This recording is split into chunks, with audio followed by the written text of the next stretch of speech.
Ah. Because we're punny like that. Mm-hmm. What again? You said prayers and dance. Mm-hmm. I'm going to do it right now so we get it out the way. Yeah. You can dance, you can shout. Got some things you really want to talk about. Repräsentant. Die Bundesweiten Artist Labs sind eine Maßnahme des Fonds Darstellende Künste, finanziert aus den Mitteln der Beauftragten der Bundesregierung für Kultur und Medien im Rahmen der NEUSTART Kultur. Anna? Welcome to Dance. Dance. I forgot the T, but it's okay. That's all right. You forgot the T. Yeah. Dance. But that was still beautiful. Thank you so much for being here.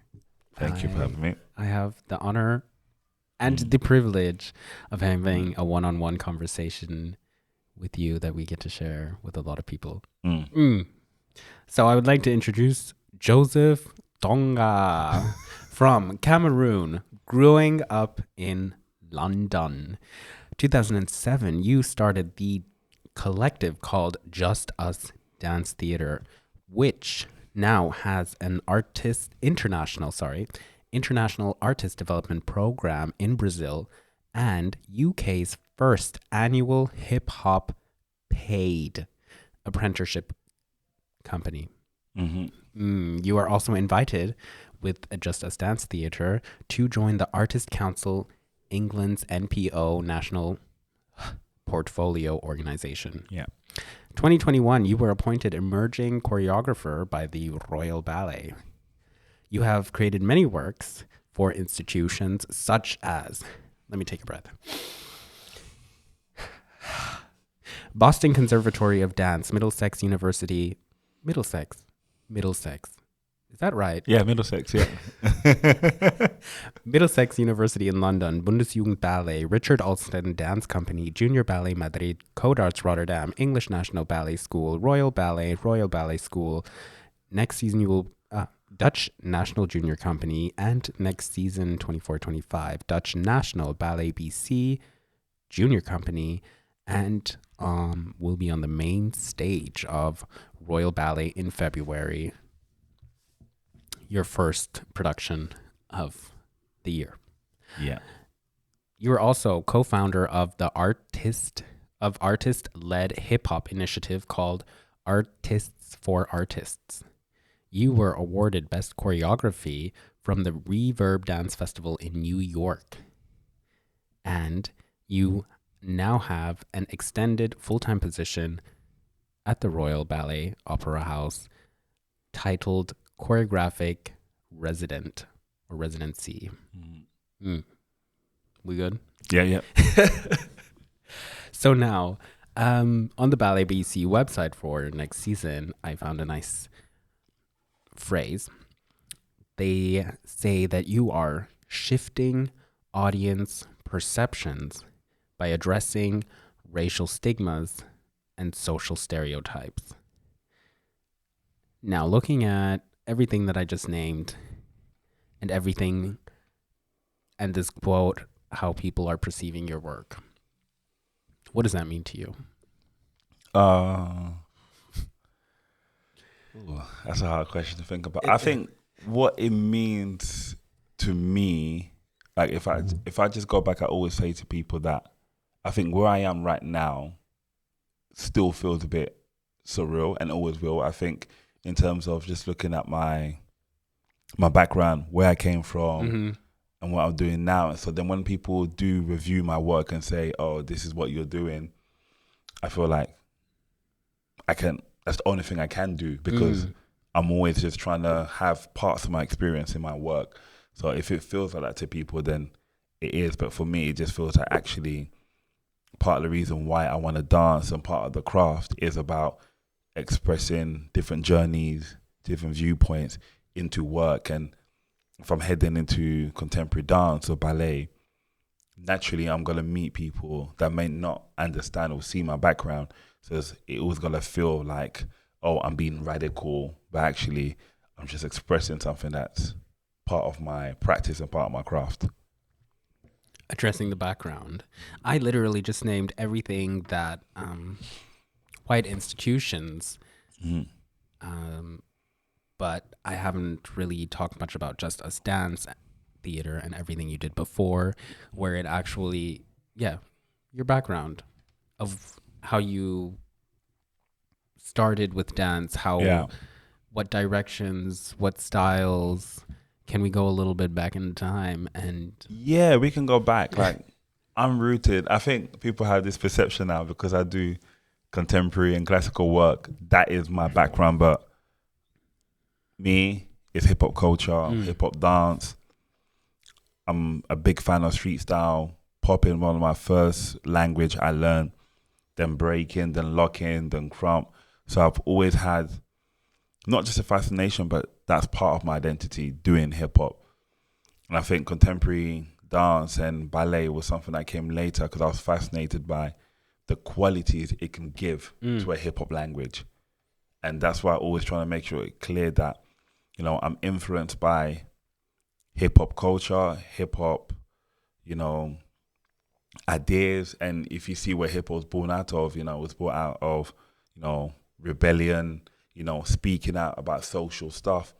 So I always feel that if I'm doing hip hop, that's part of the things, my responsibility to do. And adding classical theme or movements, it's more about looking at the quality and looking how you can interact with people who are not familiar with you.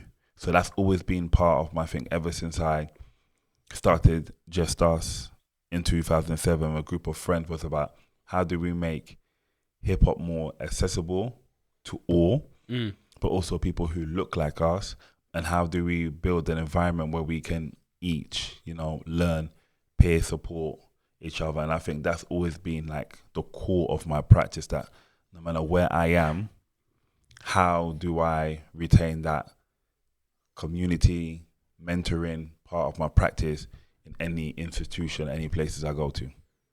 So now, coming from this like collectiveness, this community, this, and translating that into big theaters, into not necessarily diverse spaces, what's the process there? Oh, Because you're literally bringing all the information and all of the access. I think it's about being aware that I'm not trying to speak for everyone who looks like me. So knowing that when I walk into the space, I'm walking with my background, my pathway, my experiences, and people who have influenced my experiences, and trying to make that clear that, okay, if we're going to experiment with this is from my point of view and information I've gotten from research, not just, oh, I'm speaking for the mass. So I try to make that clear. And I think I try to reflect that also in terms of my team.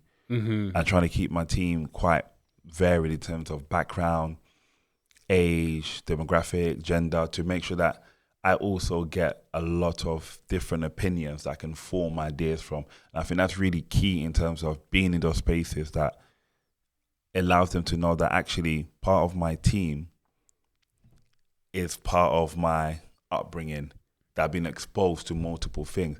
So my team has to reflect actually my personal journey. So I always try to make sure, you know, there's a strong, you know, female representative, someone who, you know, if I'm looking at tone, who's darker skin, because that was always a big thing for me, that walking into spaces, I always see there's always an acceptance for a lighter complexion. So I always want to make sure that, you know, the darker complexion, you're used to that. Also in terms of having someone who's a maturer age to kind of give guidance and support in how, Just gonna give guidance to say, and support in how others may perceive it, who are from a different generation. So I think that's a really big thing in going to institution, is knowing your team and understanding who your background. That seems to me like how it should be, but it's not. Thank you for that work. I'm like so flabbergasted that I forgot my next question, but it was around being in these spaces, creating this art, because you are creating a lot. You are putting a lot out there. You are giving so much. So where's your time, or where do you go to heal, to get inspired? Because right now you seem like a machine. I'm not. My time. I'm a big fan of movies, series. So any moment I get to that disconnect, I'll do that. You know, I have my 2 daughters, you know, interacting with them and, you know, trying to be a father, trying to be a partner to somebody else. I think that disconnects me. But also I have a friend unit who also just try to make sure I stick to my hobbies, you know, because I like doing, you know, martial arts. I'm a big football fan, but I actually like being active in that. So trying to make sure that I'm keeping things that are not arty in my life. And I love cooking. So one of the things I always try to do is consistently in a weekend, you know, buy food, to cook, invite people, because actually that's part of, you know, relaxing me and letting me not think about dance. Okay, now I have to ask, what is your favorite thing to cook? What's my favorite? You know, I don't have a favorite thing to cook. I honestly love cooking, and I think one thing I like about cooking is that I'm a visual learner. So what I would do is just like, if I wake up and be like, oh, I'm feeling like Middle Eastern, I'll just go on YouTube and I'll just look at something, go to the shop, buy it, watch the YouTube channel for like 20 minutes and just try to imitate exactly what I did, what I saw, and make my food, and then memorize other stuff that I added to it and put it there. So it's a constant trying to experiment, because I travel a lot. It's like food is so key to me as well. So I realized that over time, actually, that is part of my therapy in terms of just relaxing and doing something different and listening to music. And friends can feel like they talk to Joseph about life and not just about, 5, 6, 7, 8. What about that idea? So yeah, that's why I enjoy cooking. Yeah, that is giving so much openness. Like you seem like you're really keen to just diversify your existence. And I'm like, you named all these activities, and I'm like, when did you do this and create all of this? Yeah, but I do that. You do. That is a superpower. Shifting back into the dance, the dance world. And like Bally BC mentioned, that you're addressing racial stigmas and societal stereotypes. And it is that stating that is quite a responsibility. And how do you handle that? Because I know that in a lot of these places, they do not have Black or people of color choreographing there. How does it feel to be that, I don't want to say token, but to be that one person of a few? I think that I recognize that there's not a lot. And I think that's something I don't take for granted. Like, I remember when I was with Dutch Juniors just now in August, and I was speaking to one of my friends and saying, you know, to be in this space doesn't feel normal and isn't normal. So how do I try to make it feel normal for the next person? And I think that comes with themes, ideas, you know, how I interact with people. And I think being stubborn with knowing that, you know, this is the idea I want to do, but how do I make sure I translate it in a respectful way that they know, okay, cool, Joseph wants to explore some sort of, you know, Black culture, but we're not Black. So how do we find a compromise to see, okay, Joseph can still explore a theme similar to that?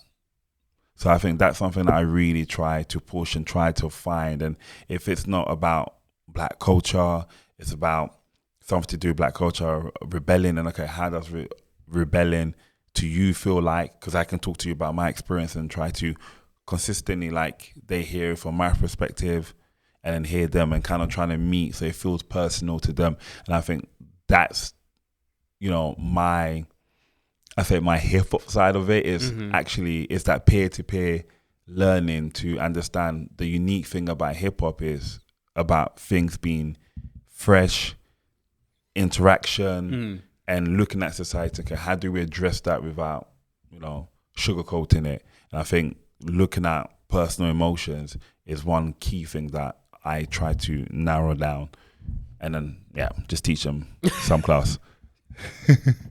So in the process, you always do like a workshop before you start creating, or always do a workshop creating, introduce them to the language, and it's a good way for me just to see their personality, how they're going to react to me. I think that's so key. And then you always have to pick a core that you feel understand your movement a bit closer, so they can influence the others in terms of, oh, actually this person doing like this, and this is what Joseph is like, and let me try and imitate that.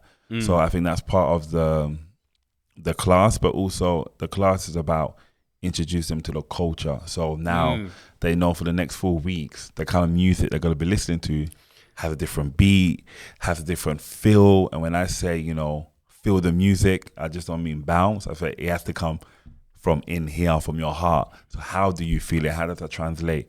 So that's part of, the journey is actually introduction to new music. And working with, because now it's been like since 2018 where you've been working with institutions. Yeah. Do you see like a change within the dancers, within the diversity, or? If I'm being honest, Please be.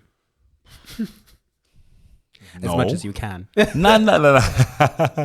I don't think I see too much change in terms of the influx of diversity. And when I mean with diversity, I mean, black, brown, but I also mean low income. Because people forget that, diversifying is also about class as well. And being class has nothing to do with color, it just has to do with income. I don't see too much difference, but what difference I am seeing is that companies are trying to employ more people from outside the establishment to find out more questions, and actually are approaching artists who deal with that, not just of a big organization who go, oh, we're going to do a data, research. And actually data research is great, but how does that get in touch with local people who want to go into dance, who you need to get into those institutions? So that I can see the change, but the physical, seeing more black, brown artists in companies, from what I see right now, it hasn't really much. Yeah, it hasn't changed really. Which brings me to your international artist development program in Brazil. What was, I kind of know what was the reason, but I'd love to hear it. What the reason was, and then how you actually were able to fulfill this program or create it. The reason why. You know the reason why? Well, I can imagine, but that's why I'm asking. It was really random that I've always wanted to do something back in Cameroon, and that's a bit sensitive, and it still has a long way to go in terms of building relationship with the UK. So I have to go through France, and it's just really long. And someone approached me on Instagram because they wanted to audition for me and said, oh, if you ever wanted to come Brazil, come, we'll love, because we like your work. And I think that just gave me like a bam. Actually, let me do more research, and discovered more about Brazil, about the culture, the history, the slave history, the race history. So all these stuff. And actually, if I can't go back to Cameroon right now and do this project, where's the next place can I go that I feel, is growing in hip hop, and I'm there to, aid in that growth, not actually come to imprint myself. So that's how that relationship built, and I just save my money from different jobs, asked a private funder, like, this is my idea, I want to go, and was given like a small pot of money with my money and with another artist, Danny Sands, and we went out there for 2 weeks and just went on Instagram and told artists, we're going to be in Rio. If you want to talk, have conversation, message us. And there's multiple people just message, and we met. And it was just an opportunity to hear what was their concern and how I could try to aid in that. And with all the information, took that back and again, fundraised and bought a couple artists, Kenrick and Mikey J, to help us aid on a development program that we did in 2019. And we had 10 artists that we supported over the period of 3 weeks, financially, but also space for them to develop their choreographic development through hip hop. And that's how it's been developing since then. And it's always been a self-funded avenue of myself and a company. So it's never something that we went to Arts Council, oh, we need this money to go there. It's always, okay, what can we sacrifice in order to aid, other artists who actually, our resources can go much further there. So how do we use that together? And then hopefully with certain projects, Arts Council, has allowed certain funds to go there to do a more international collaboration. So that's how it's been, building slowly. So it's like an annual thing, or like when... It's become an annual. It's become an annual thing. I try to go there regularly in terms of just myself to go and support artists. And actually, I'm here. If you want me in the studio, I can be there. We can explore ideas. Every time I go there, I always teach. For me, I feel that I'm in a place where I don't have money, but I'm privileged enough that, I'm in a place where I do receive a salary from the opera house on a monthly basis. So that gives me flexibility to give my time a lot more without thinking, where's the next job? So going to Brazil, I don't have to charge anything for my time. Everything's in kind. I do and contribute because it's something I want to grow. So I think being in an opera house gives me that actual flexibility, freelance-wise, to push a lot more into some ideas that I wanted but couldn't, because I also have to think about how do I pay my bills. So you're doing the work for the community and now putting it back into the institutional aspect of it. We just had like a little workshop where we talked about one person, like the token non-white person wearing many hats, being asked to do work for multiple things, including talking about marginalized people while still doing their job. How's that been for you working in these institutions? I think for me, it's not that it's been difficult, but I've been lucky that I have a network. Yeah. Oh no, that's. So I thought that was me. I was like,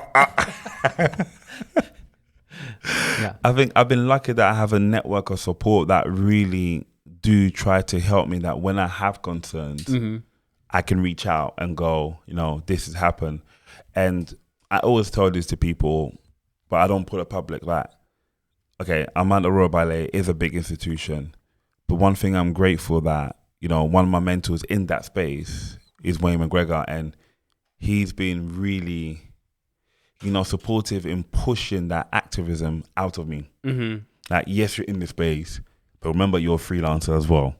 So push more to what you need. And he's teaching me how to be actually not confident, but if I want something, push for it. Yeah. So I'm learning that. And then you got Kevin, who actually, he's really open. And sometimes I think, actually, let me challenge how open you are and keep throwing stuff at you. Because I think for me, that's part of my job. And I put a responsibility to myself that if I'm going to come in that institution, yes, it's going to serve me great professionally, because more people are going to see me. But actually, I'm here. I know you're going to answer to my emails because I'm in a building. So if you don't answer, you're going to see me. Yeah. So actually, it gives me an opportunity to actually push and see actually where can you go more. And before, I think if I come to this position maybe like 5-6 years ago, maybe it wouldn't happen. I would be like, oh, I'm grateful for being here. Let me not ask something. I'm in here. Whatever they say, I would do. But actually, it's not that I'm grateful. I'm not grateful. Is that I appreciate that you have faith in me, but I have a background of stuff that's got me to this place and people who've helped me get into this place. So actually, I do have the right to demand more from you, but also to make sure I'm not that token person. And actually, how can you get other faces in this building while I'm here and past me? And I think that's been a really learning curve for me. And I'm still trying to learn how to ask and demand, because it's not in my nature to demand. And actually, it's something as artists, especially artists of colors, we don't do a lot. Yeah. We don't demand that we need something, even though we know we really need it to make a difference. Yeah. Yeah, that was good. Damn right you got a body of work up here.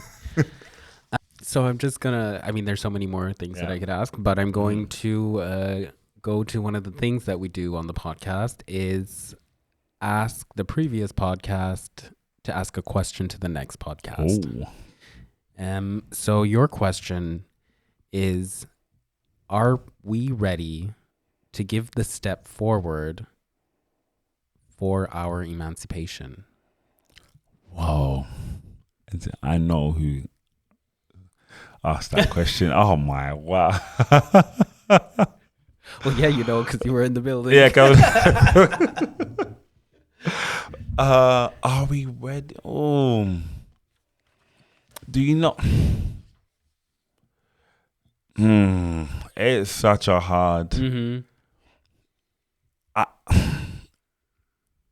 It's 50-50, I would say. It's still 50-50, and it's still, I think, a process of, there's still a lot of healing that needs to be done. And there's still a lot of, I think, people who not need to mature, but need to get more experience in understanding where they're at and how you can effectively make change without thinking that, it's going to affect your career.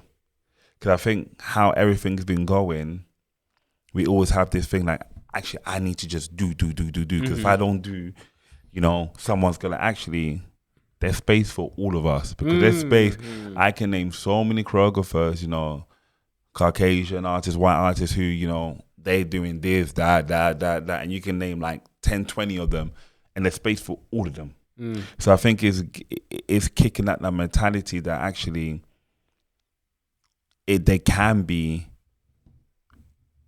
10 other versions of Joseph that comes from different background, different genders, different orientation. Like there can be, and I think it's changing our mindset that when you're in the space, how do you learn to try and serve the wider community, knowing that it was a journey for yourself to get there. And I think that is why I'm like 50-50, because I still think we're trying to recognize that actually, yes, I've had to climb mountains to get here, but I can still give and open and support while I'm here, because if not, there's always going to be one or two in each generation.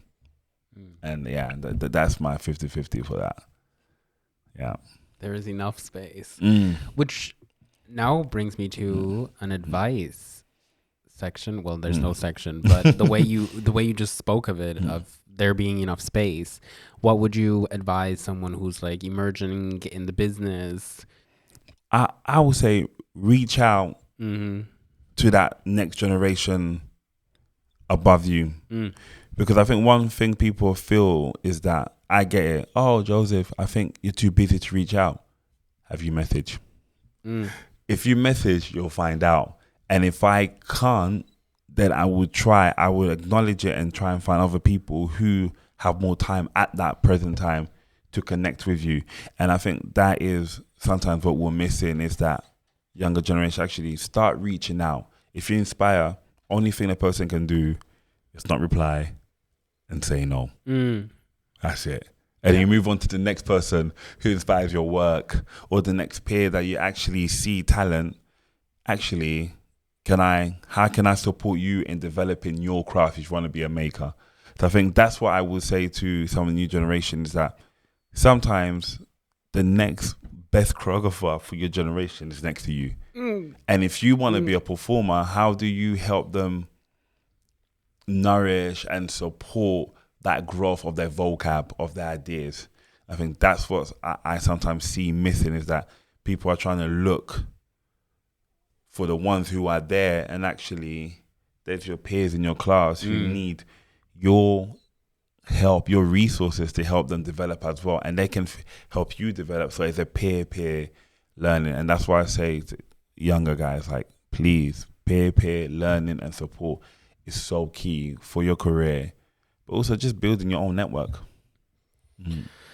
Networking, our favorite thing, because dancers love to speak. Wow. Now, I also invite you to ask another question for the next person. I think my question for the next person, because I think I know who's going to be next, it's, I think for me is, how can you give out more of your resources outside of the norm, and meaning outside of the EU, to others? How can that work? Because I think it's understanding that all of us, even if you're from the EU and stuff background, someone who's not from the EU, who may come from somewhere where actually you may have resources that you don't realize can aid them. So how do you start evaluating actually, what do I have to offer that, maybe I can't do it in this city, but I can do it somewhere else because, my money goes a further away. Actually, I have a better network outside of my own country. So how can I support artists in those countries? How I know I have a better network in there. So I think it's just, and that's what I mean by resources, because that comes with different, it can come, knowing that you have power to help someone with an email because someone responds to your email recommendation. So it's just about how, and I think that's the next step I'm in, is like, how do I start using the small powers I'm gaining to aid other artists? I got to know a lot more about you because we had the pleasure of working together in 2019 on a professional basis, and now I get to see where you're at now, what you've done, what you've accomplished, and how you actually approach things, which wasn't clear to me at all, so much as it is now. And that is also a great question. I want to open the space if you want to share something. Share something like what? What can I share? What do you want to share? What do I want to share? We have a new festival at the Opera House coming up for Black History Month that I'm creating. Yes, I did hear about the Black History Month at the Royal Opera House. Yeah. So, and you're curating it. Yeah. Okay. I already know one choreographer. Yeah. It's part of the collective. And I don't know if, have they ever celebrated Black History Month? No, do you know what? They have, but I don't think it's been as public as the one gonna happen now. I think the ones happening now was a proposal that I put, that being there the last 2 years, I didn't feel it was celebrated, as it could be. So I propose, actually, for me also not to feel like the token person, actually, how can I also invite change? And part of that was use the Black History Month as a platform to go, let's bring in new voices that you may not have heard of. Try and support them so you get introduced to new voices, new practice, but also aids the company just to see how other contemporary hip hop, other classical makers work. So that is part of the festival, is by introducing new voices, new practice. I think sharing and celebrating more influences that Black and brown people are having within the ballet culture, and what are those, and how can we move on forward to, you know, doing more. So that's part of the festival, because I feel like I'm an outsider coming into the space, and maybe I can shake a little things up because I don't come so much from the establishment. And I think that's the point of the festival. So is it a week? Is it a whole month long? It's over the period of a month. There's like 4 different events. There's an insight where we're talking to different ballet dancers from the company and outside. There's shows for family. There's a draft work for choreographers. There's also a short film that we're developing just to celebrate, you know, the diversity of the dancers, the creative process, and also just to open up conversation with the Royal Opera House audience, but also the audience both in-house and also on their social media and stuff. Actually, let's introduce you to these other people that you can follow and help build a career. And yeah, so that's part. So it's for that month that actually the building needs to push to recognize, and it becomes a platform. Yeah, hopefully it becomes more than once. So that's the aim. It happens more than once. Yeah, that sounds great.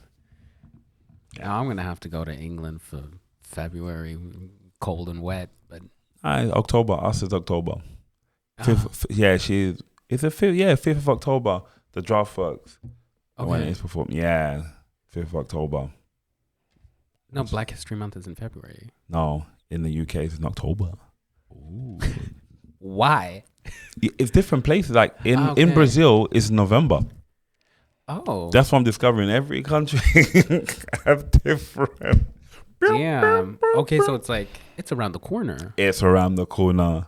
Oh no. So she's coming next month, right at the end, to work for 5 days with some of the dancers in the company to develop like a short. And the platform is literally DraftWorks. It's about introducing ideas. So it actually lets the choreographer know all we want to see is an idea of actually how you work, the different thought process that you have, and it can be between 4 to 7 minutes max.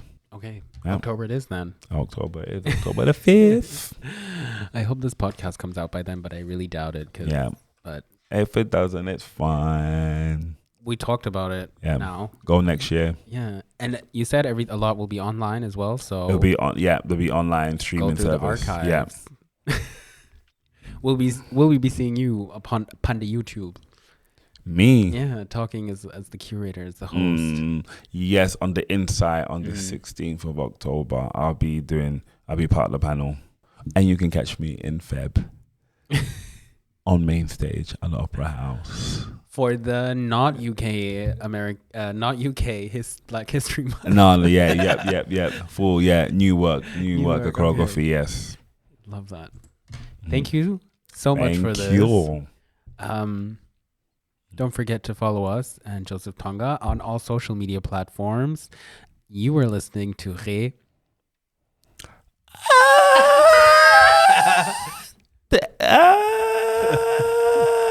Let's just practice. We really practice it online. You see? I'm sorry. Hey. You were listening to Re. Pray. Zen. Dance. Thank you. Thank you. Thank you for listening, and tune into our next episode of Representant. For more information, visit our social media pages, representants_lab. The content on this podcast has been verified to the best of our abilities. We cannot guarantee that there are no mistakes or errors. We sadly acknowledge that at the moment we have no representation of a person with disabilities. This podcast is for informational purposes only and should not be considered as legal or medical advice.